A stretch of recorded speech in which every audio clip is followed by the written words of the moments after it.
Hello dear student, मानक कथन classes में आपका स्वागत है। आज से हम लोग का स्टार्ट होने वाला है क्लास 10 का साइंस। ठीक है, क्लास 10 का साइंस यानी आपको यूपी बोर्ड की तैयारी कराई जाती है। यहाँ पर आपको एकदम पूरा एकदम बेसिक से लेकर एकदम पूरा जो आपका सिलेबस होगा वो पूरा यहाँ पर आपको मिलेगा। और आज हम लोग देखने वाले हैं कि जो क्लास 10 का साइंस है, उस जो साइंस हम लोग पढ़ते हैं उसमें 3 पार्ट होते हैं, केमिस्ट्री, बायो और फिजिक्स। जो कि केमिस्ट्री और बायो प्रदीप सर के द्वारा पढ़ाया जाएगा, यहाँ पर आपको मिलेगा। ठीक है, इस चैनल पर। और उनके द्वारा यदि पढ़ना चाहते हैं तो चैनल को सब्सक्राइब कर लीजिए। ठीक है, तो आज देख लेते हैं हम लोग जो क्लास 10 का साइंस है, चैप्टर में कौन से चैप्टर से कितना नंबर आने वाला है। और तो यहाँ पर जो यूनिट फर्स्ट है यानी इकाई फर्स्ट है, रासायनिक पदार्थ एवं प्रकृति एवं व्यवहार। इस टॉपिक में आने वाला है। इस चैप्टर में फर्स्ट है रासायनिक अभिक्रियाएं। रासायनिक अभिक्रियाएं, इसमें आपको मिलेगा विलोपन अभिक्रिया मिलेगा, प्रतिस्थापन अभिक्रिया मिलेगा और रेडॉक्स अभिक्रिया मिलेगा। जैसे H2+O2 इसको जो होता है H2O बनता है, इसमें अपचयन हो रहा है कि उपचयन हो रहा है, ये सब आपको यहाँ पर मिलेगा। ठीक है, और सेकंड चैप्टर है अम्ल, क्षार एवं लवण।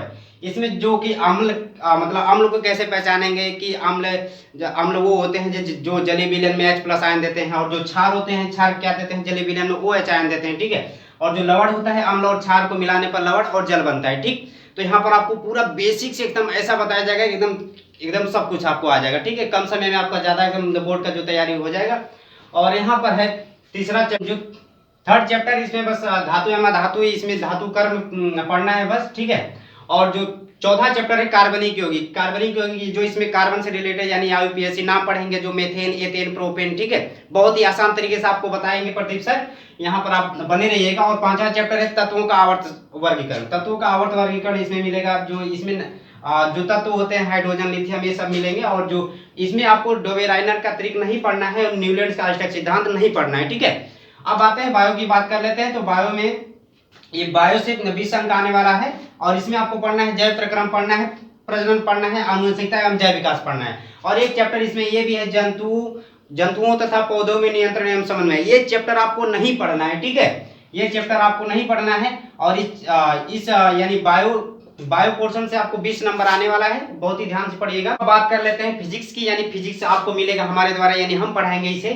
ठीक है, तो इसमें यूनिट थर्ड क्या है, प्राकृतिक घटना। ये आपको डेली की यानी आपको जो दैनिक जीवन में डेली मिलता है, जैसे प्रकाश की परावर्तन की घटना कैसे मिलती है। जैसे आप शीशे पर जब लाइट मारते हैं तो वो रिफ्लेक्ट होता है, तो इसमें आपको ये मिलेगा। और इसमें दर्पण मिलेंगे, गोलीय दर्पण, जैसे उत्तल दर्पण मिलेगा, अवतल दर्पण मिलेगा। अवतल दर्पण में बनने वाले प्रतिबिंब मिलेगा, यानी जब वस्तु हमारा आनंद पर होगा तो प्रतिबिंब कहाँ कहाँ पर बनेगा। ठीक है, किसके किसके बीच में बनेगा, ध्रुव क्या है हमारा, फोकस दूरी क्या होगा, ये सब इसमें देखेंगे।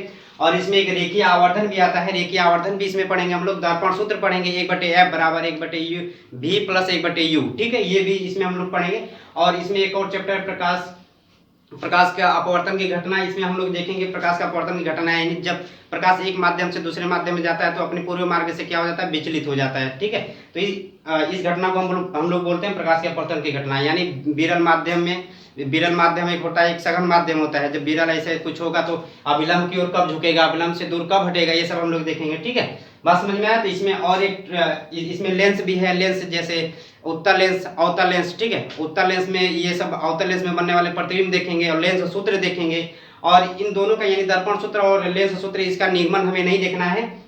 ठीक है, और यूपी बोर्ड सिलेबस के अनुसार। और इसमें जो आप प्रकाश के अपवर्तन की घटना में जो आवर्धन है इसे हम लोग को नहीं पढ़ना है। और लेंस की क्षमता को, इस दोनों टॉपिकों को नहीं पढ़ना है, लेकिन ये सब बेसिक टॉपिक है, इन्हें हम जानते रहेंगे, जिस पर आधारित यदि क्वेश्चन आ जाते हैं बोर्ड में तो हम लोग उसे आसानी से सॉल्व आप लोग न कर पाएंगे। ठीक है, यानी इस यूनिट से आपको 12 अंक मिलने वाला है। इसे बहुत ही ध्यान से पढ़िएगा, बहुत ही आसान टॉपिक है, लेकिन थोड़ा सा बड़ा करके है क्योंकि इसमें 2 चैप्टर है। ठीक, और इसमें यूनिट 4 क्या है, विद्युत का प्रभाव। यानी विद्युत का प्रभाव जो इसमें आपको दैनिक जीवन में उपयोग होने वाले विद्युत के प्रभावों को नहीं देखना है। और विद्युत धारा का चुंबकीय प्रभाव, इसमें जो विद्युत में होते हैं ओम का नियम होता है। समांतर क्रम संयोजन, जब हमारा प्रतिरोध समांतर क्रम संयोजन में होते हैं तो 1/R बराबर 1/R1 plus 1/R2 plus 1/R3 dot dot करके इस तरीके से हम लोग देखते हैं, उसका देखेंगे कैसे ये चीज आता है।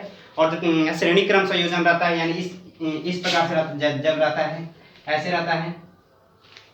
ठीक है, तो यहाँ पर जब ये हमारा प्रतिरोध R1 है, R2 है, R3 है, तो यहाँ पर हम लोग क्या निकालते हैं, पूरा R1 plus R2 plus R3, ठीक है। यहाँ पर ये हमारा क्या श्रेणी क्रम संयोजन में होता है प्रतिरोधों की तुल्य प्रतिरोध निकलता है यहाँ पर, ठीक। ये सब इसमें देखेंगे, V बराबर IR देखेंगे, ठीक, और V और I में ग्राफ भी देखेंगे, मतलब कैसा होता है, कैसे बनता है। तो इसमें आपको दृष्ट धारा की तुलना और प्रत्यावर्ती धारा से लाभ ये नहीं पढ़ना है, यानी दृष्ट धारा की तुलना में प्रत्यावर्ती धारा से लाभ, यानी AC DC जो पढ़ते हैं हम लोग, ठीक है, अल्टरनेट करंट, डायरेक्ट करंट और घरेलू विद्युत परिपथ, यानी जो घरेलू विद्युत परिपथ होता है ये भी हमें नहीं पढ़ना है, ठीक। तो इस यूनिट से आपको 13 अंक मिलने वाला है, ध्यान से पढ़िएगा, लेक्चर में बनी रहिएगा, लेक्चर के साथ है। और यूनिट 5 है प्राकृतिक संसाधन, इस यूनिट से 5 अंक का आएगा क्वेश्चन।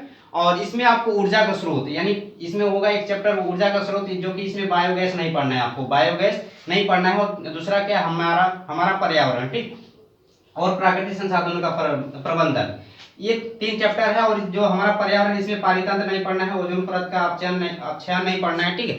और ये यूनिट जो कि हम लोग के प्रदीप सर पढ़ाएंगे आपको, ठीक। तो आप लेक्चर के साथ बने रहिएगा। और यदि आप ये क्या है, आप डेली के डेली यदि लेक्चर देखना चाहते हैं तो चैनल को सब्सक्राइब करना ना भूलें, ठीक है। और ये हमारा जो सिलेबस था 2022-23 के अनुसार था, और ये पूरा आपका जैसे लिखित परीक्षा में ये 70 अंक आपको इससे मिलेगा और 30 अंक आपके स्कूल से मिलेंगे प्रैक्टिकल के, ठीक है। तब तक के लिए धन्यवाद, फिर मिलेंगे हम लोग अब चैप्टर के साथ लेक्चर में, ठीक है।